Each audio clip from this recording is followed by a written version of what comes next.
Continuation of discussion of demands. Harish Rao garu continuations of demands మీద మీ demands మీద మాట్లాడండి. హరీష్ రావు గారు. స్పీకర్ సార్ సార్ ఒక రిజల్యూషన్ ను ఏకగ్రీవంగా పాస్ చేయాలంటే మా అభిప్రాయమే తీసుకోకుండా మీరే ఏకగ్రీవంగా ఎట్లా పాస్ చేసుకుంటారు సార్? సభ్యులు అంగీకరించినందుకు మేము ధన్యవాదాలు తెలుపుతున్నామని ఎట్లా చెప్తారు sir? Sir this is not the way of passing the resolution sir. ఇది శాసనసభ నడిపేటువంటి వ్యవహారం కాదు, ఇది పద్ధతి అంతకంటే కాదు సార్. శాసనసభ ఇప్పుడు స్టేట్మెంట్ ఇవ్వడం మీ రైట్ సార్, స్టేట్మెంట్ మీద డిస్కషన్ లేదు. కానీ ఏకగ్రీవంగా శాసనసభలో తీర్మానం పాస్ చేయాలన్నప్పుడు ఇది అందరి సభ్యులు. హరిజోన్ గారు, విప్ గారు. అధ్యక్ష, ఇప్పుడు డిమాండ్స్ మీదే చర్చకు మీరు అవకాశం ఇచ్చినప్పుడు డిమాండ్స్ మీద వారు మాట్లాడే ప్రయత్నం చేయాలి తప్ప సభా నాయకుడిగా గౌరవ ముఖ్యమంత్రి గారు పెట్టిన ప్రతిపాదనను రాష్ట్ర ప్రయోజనాలు దృష్టిలో పెట్టుకొని వారి హయాంలో జరగలేదు. వారు ముందు చూపుతోటి మెట్రోను మనం స్వాధీనం చేసుకొని హైదరాబాద్ను అభివృద్ధి పత్రంలో తీసుకొని పోయే ప్రయత్నం చేస్తే మూసీ నది ప్రక్షాళన అంటే వారికి పట్టదు అధ్యక్ష. 4th సిటీని తీసుకొని ముందుకు పోతామంటే పట్టదు అధ్యక్ష. ప్రతి దానికి అడ్డంకులే. మా ముఖ్యమంత్రి గారు తీసుకున్న ప్రతి నిర్ణయానికి అడ్డంకులు సృష్టించాలని ప్రయత్నం చేయడం తప్ప మరొకటి కాదు. ఈరోజు పద్దుల మీద ఏదో డిమాండ్స్ ఉందో మీరు అవకాశం దాని మీద మాట్లాడే అవకాశం ఇవ్వాల్సిందిగా నేను మిమ్మల్ని కోరుతున్నాను అధ్యక్ష. హరీష్ రావు గారు డిమాండ్స్ మీద మాట్లాడండి ప్లీజ్. డిమాండ్స్ మీద మాట్లాడండి. తప్పకుండా గౌరవిస్తాం అధ్యక్ష, మీ మాటను గౌరవిస్తాం. కానీ జరిగిన తీర్మానం ఇది ఏకగ్రీవ తీర్మానం కాదు, ఏకపక్షంగా చేసుకున్న తీర్మానము. ఈ సభ నడుపుతున్న తీరు పట్ల మా యొక్క తీవ్రమైన నిరసనను, ప్రొటెస్ట్ ను తెలియజేస్తూ now I will go on to the demand.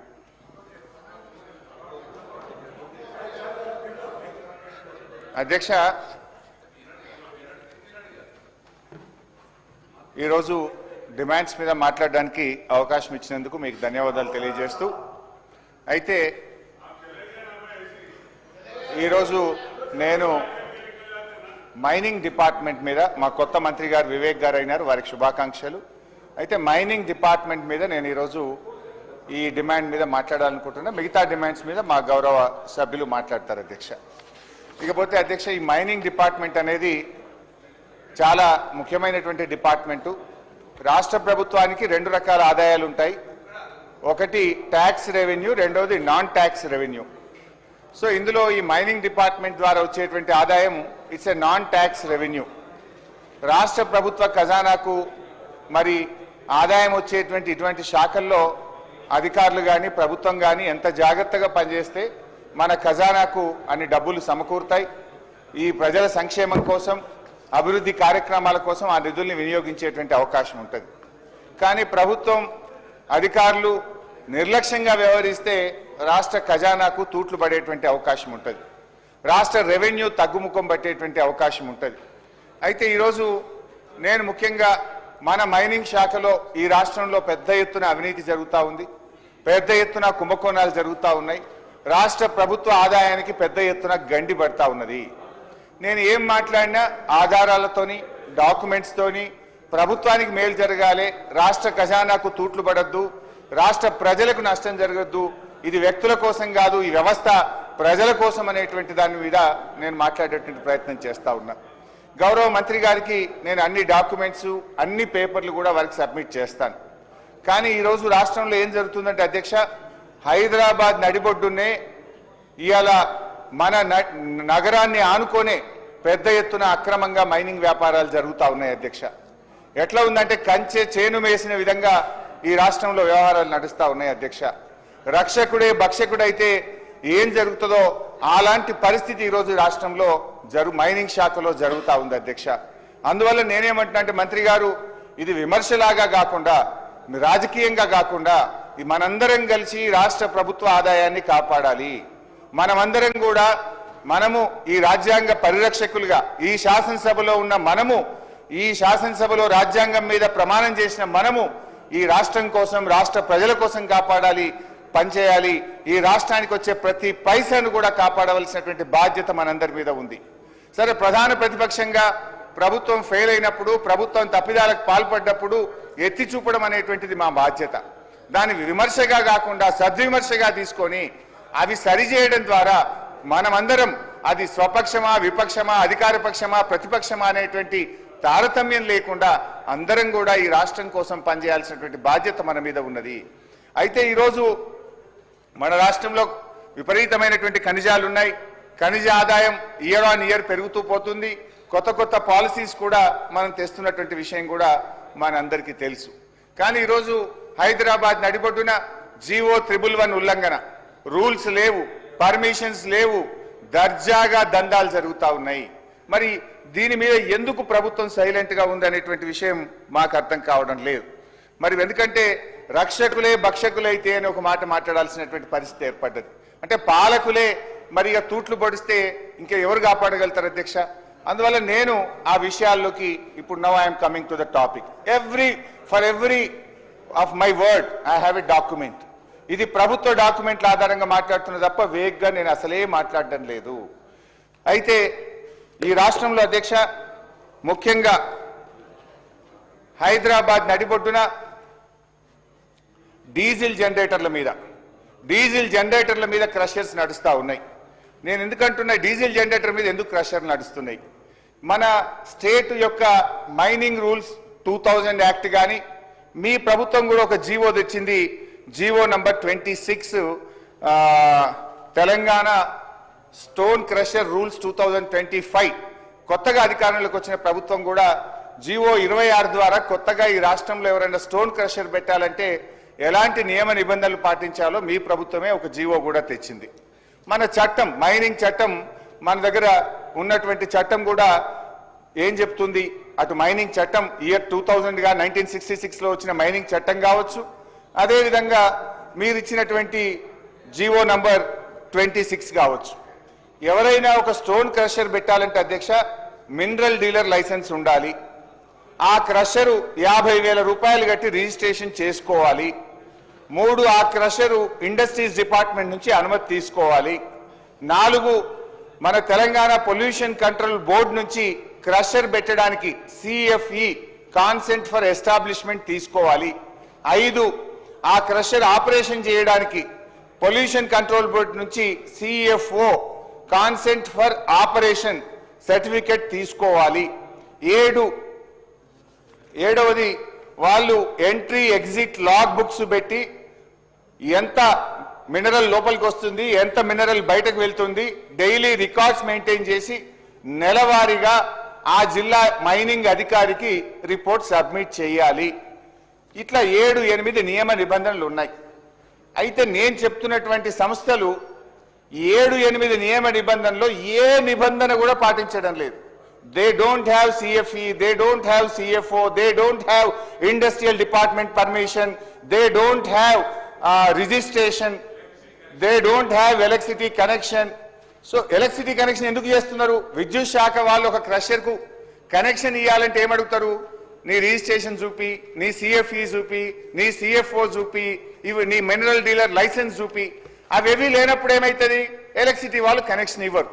ఇవ్వకపోవడం వల్ల ఏమవుతుంది? డీజిల్ జనరేటర్లు పెట్టి అక్రమంగా మైనింగ్ చేస్తా ఉన్నారు. ఈ అక్రమ మైనింగ్ విషయంలో కూడా మంత్రి గారికి పూర్తి అవగాహన ఉంటుంది, వారు బాగా చదువుకున్నారు. Telangana state mineral dealer rule 2000 fundamental principles of illegal mining. ఆ చట్టం ఏం చెప్తుందంటే మొదటిసారి ఎవరైనా మినరల్ డీలర్ లైసెన్స్ లేకుండా క్వారీయింగ్ చేస్తే 10,000 రూపాయల పెనాల్టీ వేయాలి. అదే కంపెనీ రెండవసారి కూడా తప్పు చేసి మినరల్ డీలర్ లైసెన్స్ లేకుండా మళ్ళీ రెండవసారి కూడా అధికారులకు పట్టుబడితే 25,000 రూపాయల జరిమానా, 1 సంవత్సర కఠిన కారాగార శిక్ష వేయాలని కూడా మన చట్టం, మన రాష్ట్రంలో ఉన్న చట్టం చెప్తుంది. ఇప్పుడు నేను చెప్పబోతున్నటువంటి కంపెనీ మొదటిసారి మినరల్ డీలర్ లైసెన్స్ లేకుండా దొరికింది, రెండవసారి మినరల్ డీలర్ లైసెన్స్ లేకుండా రాష్ట్ర ప్రభుత్వ అధికారులు వెళ్లి షోకాజ్ నోటీసులు కూడా ఇవ్వడం జరిగింది.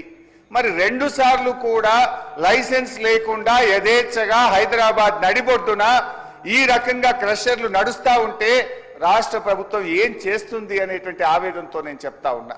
ఈ రాష్ట్ర ప్రభుత్వానికి కోట్ల రూపాయల తూట్లు పడతా ఉన్నాయి, కోట్ల రూపాయలు ఖజానాకు గండి పడతా ఉంటే కూడా రాష్ట్ర ప్రభుత్వం నిమ్మకు నీరెత్తినట్టుగా ఉంది. అందుకే మేము అనాల్సి వచ్చింది రక్షకుడే భక్షకుడైన వేళ అని. దయచేసి ఆలోచించండి.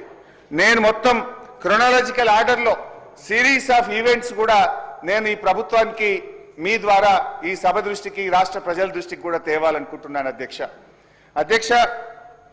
శంషాబాద్ మండలం కోత్వాల్గూడ విలేజ్ సర్వే నంబర్ 62, 63లో ఇక్కడ మరి ఎటువంటి కాలుష్య పరిశ్రమలు పెట్టకూడదు జీవో 111 ప్రకారం. కానీ ఇక్కడ రాఘవ కన్స్ట్రక్షన్స్ ఒక భారీ స్టోన్ క్రషర్ ను డీజిల్ జనరేటర్ల మీద నడుపుతా ఉంది. ఆ రాఘవ కన్స్ట్రక్షన్స్ కు MDL లైసెన్స్ లేదు, దానికి CFE లేదు, దానికి CFO లేదు, ఇండస్ట్రీస్ డిపార్ట్మెంట్ దగ్గర రిజిస్ట్రేషన్ లేదు. ఆ కంపెనీకి సంబంధించిన వివరాలు ఈరోజు మీ ద్వారా సభ దృష్టిలో పెట్టబోతా ఉన్నాను అధ్యక్ష. ఈ రాష్ట్రంలో కొత్తగా అధికారంలోకి వచ్చినటువంటి ప్రభుత్వం ఈ రాష్ట్రంలో ఉండేటువంటి అన్ని స్టోన్ క్రషర్స్ ను ఇన్స్పెక్షన్ చేయాలని చెప్పి రాష్ట్రం యొక్క డైరెక్టర్ జనరల్ మైనింగ్ డిపార్ట్మెంట్ 21 మే 2025 నాడు రాష్ట్రం మొత్తానికి కూడా ఆయన ఆర్డర్స్ ఇచ్చినాడు. 21 మే 2025 మెమో నంబర్ 23444915 ద్వారా DMG is ordered for an inspection on all the stone crushers. దాని మీద ఇది గవర్నమెంట్ రికార్డ్ నేను చదువుతున్నాను అధ్యక్ష. The teams consisting of officials, Revenue Department, Telangana Pollution Control Board, Telangana SPDCL, Mining Department jointly inspected the stone crusher units, including the stone crushers of Measures Raghava Constructions India Private Limited on 22/5/2025 and recorded the stock available at the unit 5,130 metric tons of finished stone aggregates available at the unit. Adevidanga, this office issued show cause notice to Raghava Constructions Private Limited and requested to produce the documentary evidence of having paid seigniorage fees, the stock available at the unit 5,130 metric tons of finished stone aggregates. The company acknowledged the receipt of show cause notice. Company show cause notice receive చేసుకుంది and failed to produce any evidence. So in that circumstances, not paying seigniorage charges, fee not submitted and not replied to the show cause notice, hence the demand notice is raised under rule 26(3)(2) of TMMC rules 1966. So company ki show cause notice ఇచ్చినాం, స్పందించలేదు. వా show cause notice వాళ్ళు receive చేసుకున్నారు, అందువల్ల మేము demand notice issue చేస్తున్నామని చెప్పి demand notice ఇచ్చారు. డిమాండ్ నోటీస్ కొన్ని లక్షల రూపాయల పెనాల్టీని విధిస్తూ మీరు ఇల్లీగల్ గా అక్రమంగా రాఘవ కన్స్ట్రక్షన్ ఇది నడుపుతుంది కనుక వెంటనే మీరు ఈ పెనాల్టీ చెల్లించాలని చెప్పి కూడా వారు డిమాండ్ నోటీస్ కూడా ఇవ్వడం జరిగింది అధ్యక్ష. అయితే అధ్యక్ష, ఒక డిమాండ్ నోటీస్ ఇచ్చి వారు ఊరుకోలేదు అధ్యక్ష. డిమాండ్ నోటీస్ ఇవ్వడంతో పాటు తెలంగాణ పొల్యూషన్ కంట్రోల్ బోర్డుకు కూడా వారు ఒక లెటర్ రాసినారు. ఏమని రాసినారో ఇది ఆ letter copy. This is official document taken under information act. అయితే అధ్యక్ష 8/8/2025 subject unauthorized stone crushing units located in Vattinagulpalli, Gandipet, Kotwalguda village, Shamshabad mandal. Request to take action. Em రాసినారు అధ్యక్ష, Raghava Construction Survey number 62, Kotwalguda, Shamshabad. In view of the above environmental injury, Pollution Control Board is requested to kindly take action against the above said stone crushing units who are carrying crushing operations without valid CFO and permissions and causing loss of revenue to the government exchequer. వాళ్ళు pollution కు పాల్పడుతున్నారు, ప్రభుత్వ ఖజానాకు తూట్లు పడుస్తున్నారు, permissions లేవు, వెంటనే చర్య తీసుకోండి అని చెప్పి రంగారెడ్డి జిల్లా AD మైన్స్ రాష్ట్ర పొల్యూషన్ కంట్రోల్ బోర్డుకు ఇది 8/8/2025 నాడు రాసిన లేఖ అధ్యక్ష. ఫస్ట్ షోకాజ్ నోటీస్ ఇచ్చారు, సంస్థ స్పందించలేదు. డిమాండ్ నోటీస్ ఇచ్చారు, సంస్థ స్పందించలేదు. 3 పొల్యూషన్ కంట్రోల్ బోర్డుకు ఈ క్రషర్ ను వెంటనే సీజ్ చేయండి, ఈ క్రషర్ కు అనుమతులు లేవు, ఈ క్రషర్ కాలుష్యానికి కారకమవుతుంది, ఈ క్రషర్ వల్ల ఈ ఇల్లీగల్ గా నడవడం వల్ల రాష్ట్ర ప్రభుత్వ ఖజానాకు నష్టం అవుతుంది అని కూడా స్పష్టంగా రంగారెడ్డి జిల్లా AD మైన్స్ పొల్యూషన్ కంట్రోల్ బోర్డుకు రాశారు అధ్యక్ష. ఇక నెక్స్ట్ సార్, మళ్ళీ ఫిబ్రవరి 13, 2026 అధ్యక్ష. ఫిబ్రవరి 13, 2026 నాడు మరొక లేఖ రాసినారు. ఇందులో ఏముందంటే టెక్నికల్ టీం 4 మార్చి 2026 నాడు మైనింగ్ డిపార్ట్మెంట్ టెక్నికల్ టీము మళ్ళీ ఈ క్రషర్ను విజిట్ చేసింది.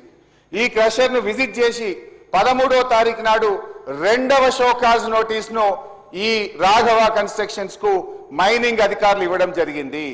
మొదటి షోకాజ్ నోటీస్ స్పందన లేదు, మొదటి డిమాండ్ నోటీస్ కు స్పందన లేదు, మొదటి లెటర్ పొల్యూషన్ కంట్రోల్ బోర్డుకు రాస్తే వాళ్ళు కూడా స్పందన లేదు. రెండవసారి ఇన్స్పెక్షన్ చేసి రెండవసారి మళ్ళీ రాఘవ కన్స్ట్రక్షన్ కి ఇచ్చినటువంటి షోకాజ్ నోటీస్ అధ్యక్ష. This is the official document. రెండవసారి రాఘవ కన్స్ట్రక్షన్ ఇల్లీగల్ మైనింగ్ చేస్తుంది, అనుమతులు లేకుండా మైనింగ్ చేస్తుంది, రికార్డులు ఇవ్వడం లేదు. మేము ఇన్స్పెక్ట్ చేసినప్పుడు అక్కడ 11,200 మెట్రిక్ టన్నుల క్రష్డ్ మెటీరియల్ అక్కడ ఉన్నది. ఈ 11,200 మెట్రిక్ టన్నులకు రికార్డు అడిగితే వాళ్ళు చూపించలేకపోయిందని కూడా ఈ లెటర్ ఈ షోకాజ్ నోటీస్ లో స్పష్టంగా చెప్పడం జరిగింది. అధ్యక్ష, ఈ షోకాజ్ నోటీస్ గురించి ఒక లైన్ చదివి వినిపిస్తాను అధ్యక్ష. The subject and reference cited where the technical staff of this office has inspected the stone crushing unit located survey number 62 and 63 of Kotwalguda, Shamshabad Mandal, Rangareddy Jilla. Measure Raghava Constructions Private Limited on 4/3/2026 and reported that on the day of inspection that stone crushing unit is working with diesel generator. As per physical observations, there is a stock of about 11,200 metric tons of rough stone aggregates available in the unit, and the in charge of the stone crushing unit have failed to provide any documentary evidence having paid the seigniorage fee for the said stock available at the unit, which is in violation of Rule 26(3)(2) of TMMC Rules 1966. In view of the above, Raghava Construction Limited hereby requested to showcase notice why action should not be taken for collection of normal seigniorage fee along with 5 times penalty and DMFT, SMET and permit fee for the stock available at the unit Telangana Mineral Concession Rules within 15 days from the date of receipt of this notice, following which further action will be initiated as per Rules 1966. అంటే రెండవసారి కూడా వీళ్ళు ఇంత స్పష్టంగా Raghava construction కు show cause notice ఇచ్చారు అధ్యక్ష. ఇంతటితో ఆగింది అధ్యక్ష. రెండవసారి మళ్ళీ పొల్యూషన్ కంట్రోల్ బోర్డుకు మళ్ళీ ఇంకో లేఖ రాశారు. ఏమని రాశారు? అది కూడా ఇది అఫీషియల్ డాక్యుమెంట్ అధ్యక్ష. రెండవసారి కూడా రాఘవ కన్స్ట్రక్షన్స్ ఇల్లీగల్ గా నడిపిస్తున్నారు, దీనికి సిఎఫ్ఈ లేదు, సిఎఫ్ఓ లేదు, లైసెన్స్ లేదు, దీనికి ఏ రకమైన అనుమతి లేకుండా డీజిల్ జనరేటర్ మీద నడుపుతున్నారని మళ్ళీ రాసినారు అధ్యక్ష. ఆ లేఖలో కూడా ఒక పారాగ్రాఫ్ చదివి వినిపిస్తా. ఈ లెటర్ ఎప్పుడు రాసిండ్రు? రెండవసారి పొల్యూషన్ కంట్రోల్ బోర్డు కంటే 5 మార్చి 2026 నాడు రెండవసారి కూడా లేఖ రాయడం జరిగింది. ఇందులో ఏం చెప్పిందంటే అధ్యక్ష, further it is submit this office receiving frequent complaints against stone crushing Raghava Constructions carrying crushing operations without valid CFE and CFO. Though the reference cited, the technical staff of this office is inspected the stone crushing unit Kotwalguda survey number 62. The stone crushing unit is operated with diesel generator. Further, the in charge of the stone crusher company have failed to produce the permissions of consent of establishment, consent of operation and recorded the stock available at the unit for which necessary action should be initiated. In view of the above, environmental engineer is kindly to take further necessary action against the stone crusher unit held by Measure Raghava Construction Private Limited carrying the crushing operations without valid CFE and CFO. అంటే రెండవసారి కూడా pollution control బోర్డుకు mining department ఈ crusher ను seize చేయండి, ఈ crusher మీద చర్య తీసుకోండి అని రాశారు. 2 సార్లు మైనింగ్ డిపార్ట్మెంట్ షోకాజ్ నోటీస్ ఇచ్చింది. నేను ఇందాకనే మంత్రి గారికి ఒక మాట చెప్పాను. ఒక క్రషర్ మినరల్ డీలర్ లైసెన్స్ లేకుండా మొదటి దారి దొరికితే 10,000 రూపాయలు ఫైన్ వేయాలి. రెండవసారి అదే క్రషరు మినరల్ డీలర్ లైసెన్స్ లేకుండా దొరికితే 25,000 పెనాల్టీతో పాటు 1 సంవత్సర కఠిన కారాగార జైలు శిక్ష వేయాలని చట్టం చెప్తుంది, రికవరీ చేయాలని చెప్తుంది. ఎందుకు ఈ ప్రభుత్వం మౌనంగా ఉంది? ఎందుకు ఆ కంపెనీ పట్ల మీరు నిశ్శబ్దంగా ఉన్నారు? అందుకే చెప్తున్న రక్షకుడే భక్షకుడైండు. కంచె చేను వేసిన విధంగా ఈ రాష్ట్ర ప్రభుత్వ వ్యవహార తీరుంది.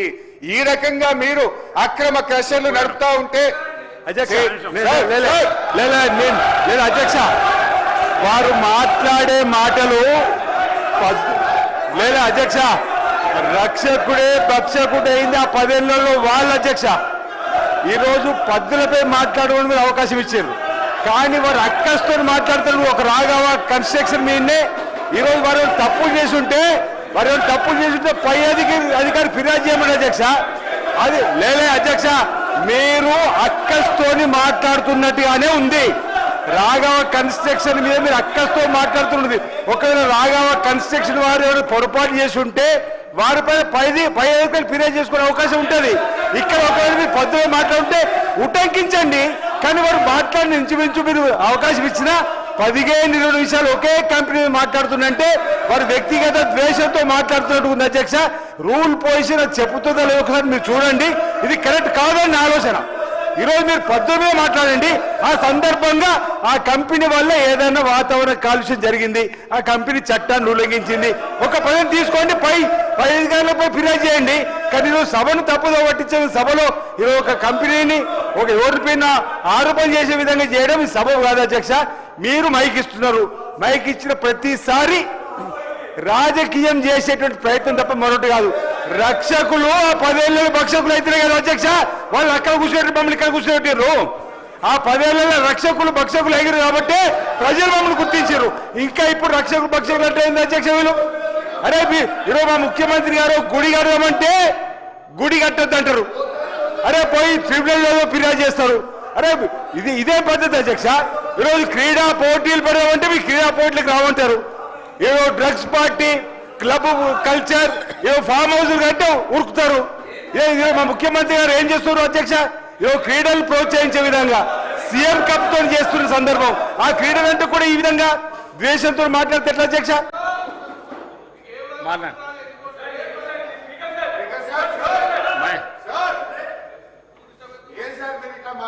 మాట్లాడండి హరీశ్రావు గారు, మాట్లాడండి. సార్, స్పీకర్ సార్, మీరు మా హక్కులు కాపాడాలి సార్. మీరు ఇట్లా దయచేసి మీరు మా గొంతు నొక్కొద్దు సార్. ఇప్పుడు మైనింగ్ మినిస్టర్ గారు లేచి నేను తప్పు మాట్లాడితే వారికి మైక్ ఇస్తే I have no objection sir. మీరు విప్లకి ఇచ్చి ఈ రకంగా మీరు మా గొంతు కట్ చేయడము, మా ఫ్లో కట్ చేయడం మీకు తగదు సార్. మీరు సీనియర్ సభ్యులు speaker sir, panel speaker sir, you have enough experience. దయచేసి మీరు ఒక ప్యానల్ స్పీకర్ గా మా హక్కులు కాపాడాలి సార్. మీరు మా గొంతు నొక్కకండి సార్. మీరు అనుభవజ్ఞులు సార్. మీరు, నేను, మనందరం ఈ రాష్ట్రం యొక్క సంపద కాపాడాలి, రాష్ట్ర ఖజానాకు తూట్లు పడకుండా చూడాలి. ఈ రాష్ట్ర ప్రభుత్వం మనం రాజ్యాంగం మీద ప్రమాణం చేసిన మనం ఈ అన్యాయాలను, అక్రమాలను సహించం అధ్యక్ష.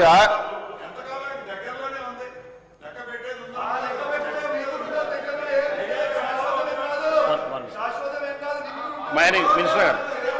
అధ్యక్ష